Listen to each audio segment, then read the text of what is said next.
Shalom Bapak Ibu, Saudara-saudara sekalian, kita berjumpa kembali dalam acara kita menerima hari ini. Sebentar kita akan belajar kebenaran firman Tuhan.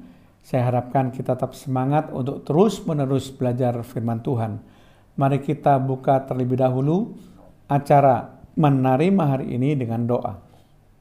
Terima kasih Tuhan kalau kami boleh kembali berjumpa dengan acara menerima hari ini, di mana kami ingin belajar terus kebenaran firman-Mu Tuhan, sehingga dari hari ke hari kami makin kaya akan firman-Mu.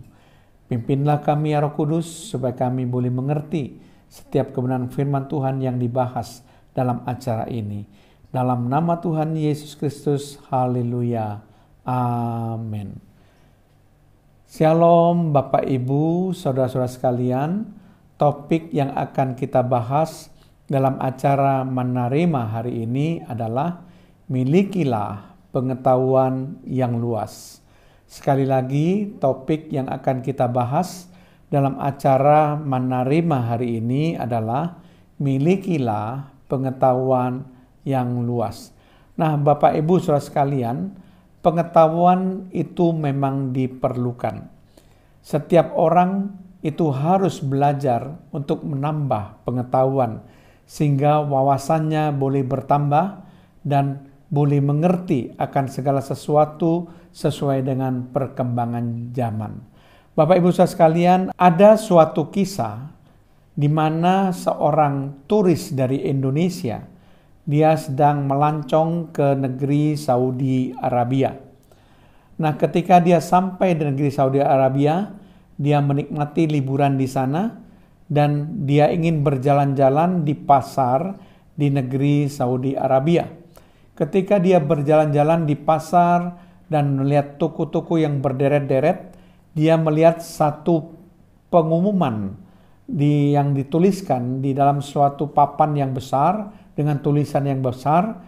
Di situ dituliskan ditanggung tidak luntur.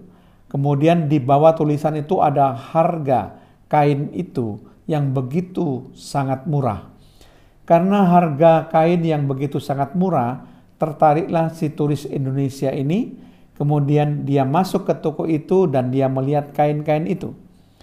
Setelah melihat kain itu, dia memilih beberapa kain. Karena harganya murah, dia borong beberapa kain, lalu dia bawa ke kasir dan dia bayar harga kain itu.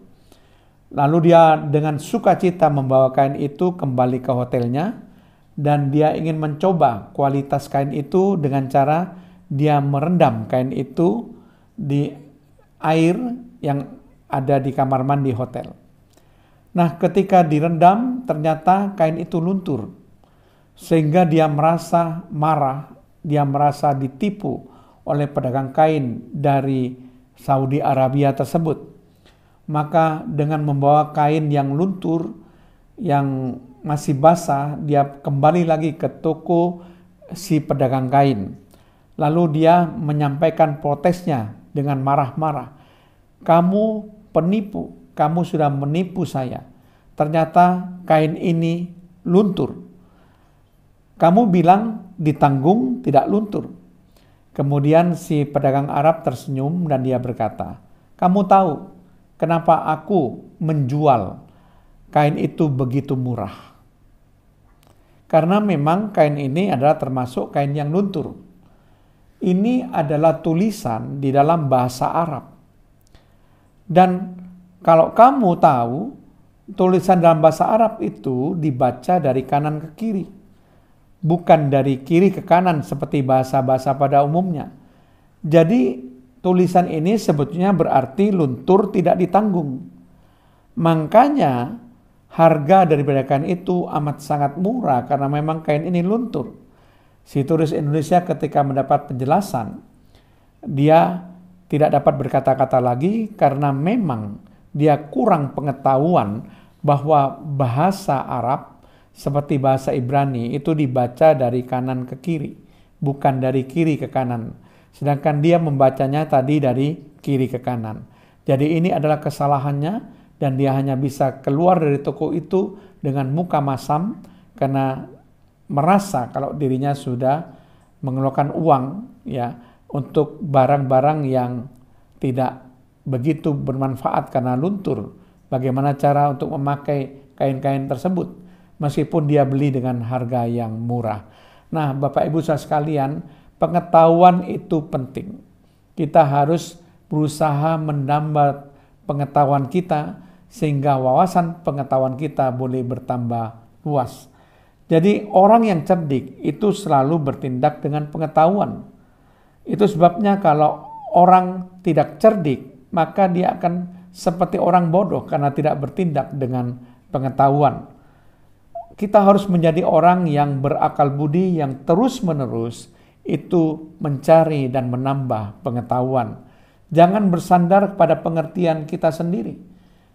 Kalau kita tidak berpengetahuan, maka kita akan bersandar pada pengertian yang tidak benar. Firman Tuhan katakan di Amsal 3 ayat yang kelima, percayalah kepada Tuhan dengan segenap hatimu, dan janganlah bersandar kepada pengertianmu sendiri. Nah, si turis Indonesia ini karena dia tidak memiliki pengetahuan yang luas, dia bersandar pada pengertian versi dia, di mana dia telah salah di dalam menganalisa ya dengan tulisan yang dia baca, saudara. Karena dia membacanya dari kiri ke kanan. Seharusnya dari kanan ke kiri tulisan bahasa Arab tersebut. Sehingga dia akhirnya mengeluarkan uang untuk membeli kain yang luntur. Nah, saudara sekalian, demikian firman Tuhan katakan Amsal 13 ayat 16, orang cerdik bertindak dengan pengetahuan, tetapi orang bebal membeberkan kebodohan. Jadi orang cerdik selalu bertindak dengan pengetahuan. Orang cerdik selalu mencari pengetahuan dan memiliki pengetahuan yang luas dan terus-menerus menambah pengetahuan. Jangan kita menjadi orang yang bodoh. Marilah kita menjadi orang yang cerdik yang selalu bertindak dengan pengetahuan. Maka orang juga yang berakal budi itu merupakan orang yang memiliki sumber kehidupan. Seperti dikatakan Amsal 16 ayat 22, akal budi adalah sumber kehidupan bagi yang mempunyainya. Tetapi siksaan bagi orang bodoh ialah kebodohannya. Jadi saudara sekalian, orang yang berakal budi seperti mendapatkan sumber kehidupan. Mari kita terus-menerus menambah pengetahuan kita, milikilah pengetahuan yang luas. Amin. Mari kita berdoa. Terima kasih Tuhan, hamba-Mu sudah menyampaikan kebenaran firman-Mu. Biar firman yang hamba-Mu sampaikan boleh mendorong dan memicu kami sekalian untuk terus-menerus kami belajar, menambah pengetahuan kami, sehingga kami boleh memiliki pengetahuan yang luas. Sehingga kami tidak akan mudah untuk tertipu karena kebodohan kami. Terpujilah nama-Mu Tuhan, dalam nama Tuhan Yesus Kristus. Kami merasakan doa kami dan mengucap syukur. Haleluya. Amin.